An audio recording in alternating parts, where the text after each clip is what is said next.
voice actors, they're there. They didn't skimp around, and one guy didn't say, oh, well, I can't do the game. So all of a sudden you have like one dude that just sounds like off, you know? The sound in the game is absolutely ace. And what I feel like they did a really, really good job of is they recorded not only the cutscenes with all the original actors, but there's a lot of like miscellaneous dialogue that happens while you're playing the game. So, you know, you're gonna be hearing random moments. One of my favorites is actually at the very beginning of the game where Homer's in this like dream world, right? And he's chasing this chocolate bunny. And the bunny says, you know, the bunny's like spouting, not obscenities, but he's sort of like insulting Homer. And one of the things he says is, maybe a turn-based RPG would be easier for you, you know? So they've got a lot of like video games, sort of like, you know, pot shots and references and even show references like that. So I felt like eventually as you're playing and playing and playing, these do repeat, but they did a good job based off the scenario coming up with new ones. So that there, I mean, I could not find anything really wrong with the sound. The thing is obviously you're going to be hearing the Simpsons theme a lot. You're going to be hearing some, you know, some other music that you may recognize from the show. But overall, I'm going to give sound, you know, a 9.5. And what stopped me from giving it a 10? Maybe the fact because I didn't feel like I was hearing anything unbelievable in a 5.1 environment or anything like that. But it definitely warrants a high score with all the voice acting. Yeah. You got to give them props for getting all the characters, all the actors involved, because it would have never worked without it. Of course, right. So with that being said, here's one of the cool. Yeah, they do a lot of things like this, and we're going to talk about that in gameplay. But real quick, you guys, your thoughts on sound? I just want to say that I thought the sound. Here's how I determine if something's truly funny: is if you laugh out loud when you're by yourself.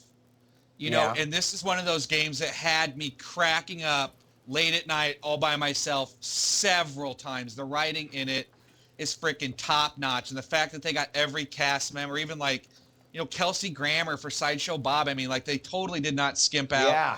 And the reason why I didn't give it a perfect score, mine was a 9 out of 10, was because they do repeat, and any game that has repetitive voices is going to lose points for me.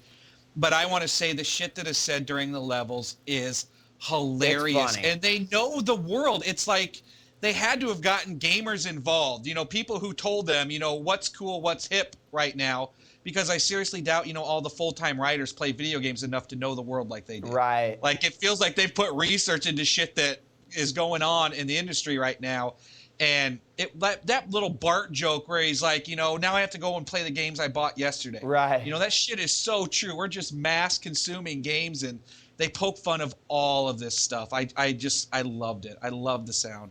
It's like one of those, you have to experience it if you're a fan of the show. Agree. Yeah, this sound for me was pretty good. I didn't give it as much credit as these other guys did, mostly because I reserved my 10s and 9s for the full HD experience that you get, you know, 5.1 surround and all that. I mean, it's there in the game, but it doesn't seem to be maximized as much as other FPS games.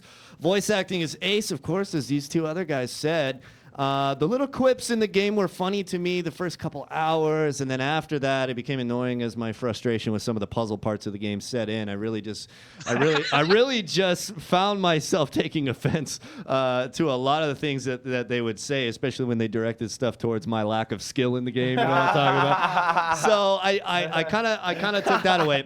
But you know, it got props for having the real voice actors and all that in there. I thought the sound effects are a little bit wacky from a quality standpoint, but maybe it's like that in the show anyway. So if that's the case, then it'll probably deserve a higher score than I gave. But I gave it an 8, so it's not terrible. That's what I did, and you know, mad props to the voice actors and to EA for scoring all those guys away for the game.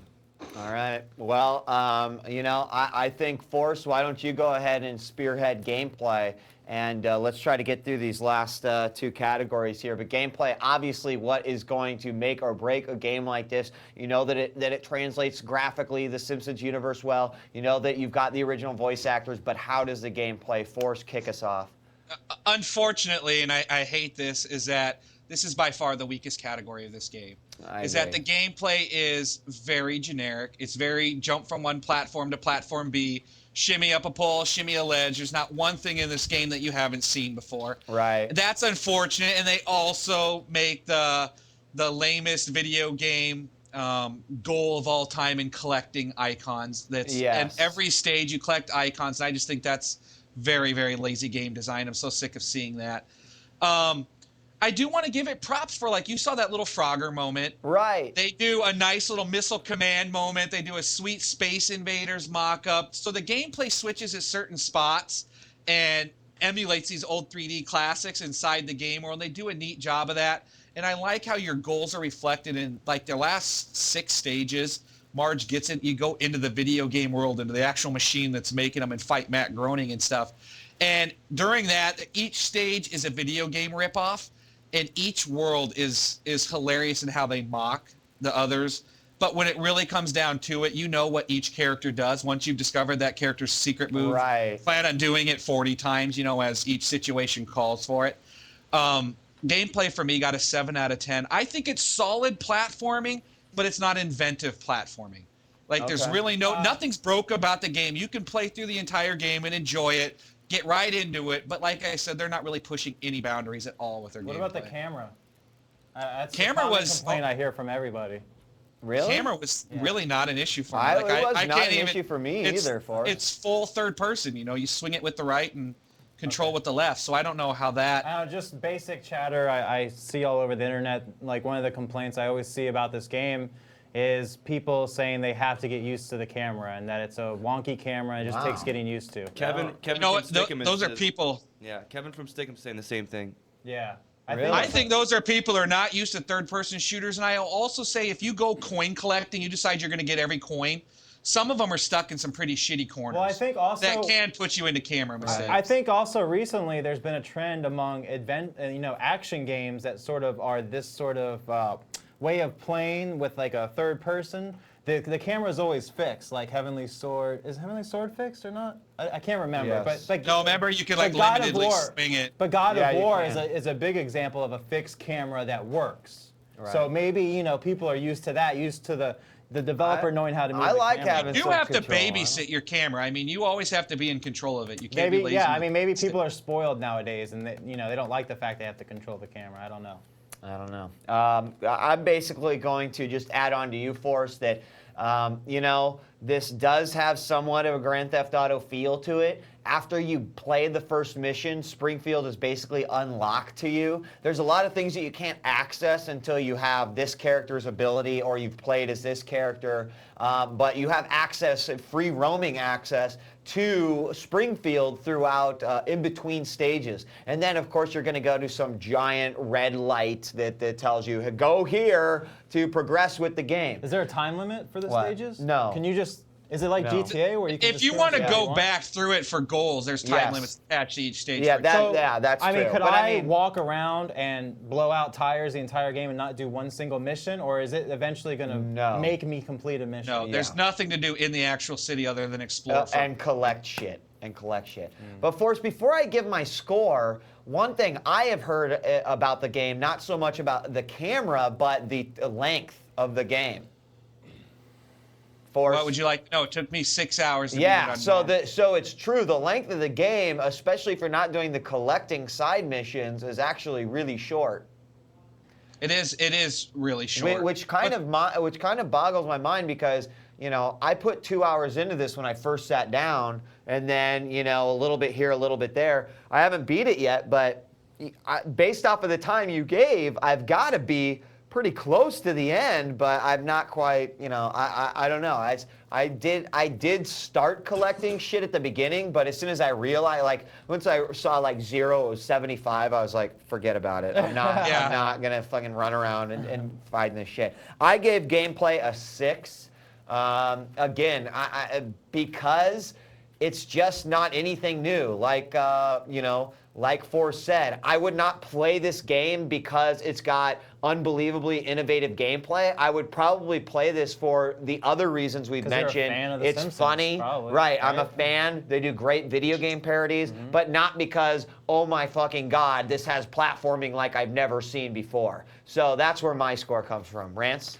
My score, I'm just going to go ahead and blurt it out right now. I gave it a 7, and I gave it a 7 because I reserved the 8s and 9s for the upper level control schemes in games, for the extremely responsive gameplay moments in games, and I didn't really get that sense when I was playing The Simpsons that it was finely tuned for, you know, my technical nature, I guess you could say. I'm a very technical player in all games that I play, and I really didn't feel like there was much depth to the skill level that you would have in this game. I mean, it is a... Why were you being mocked then for doing so shitty? I know, right?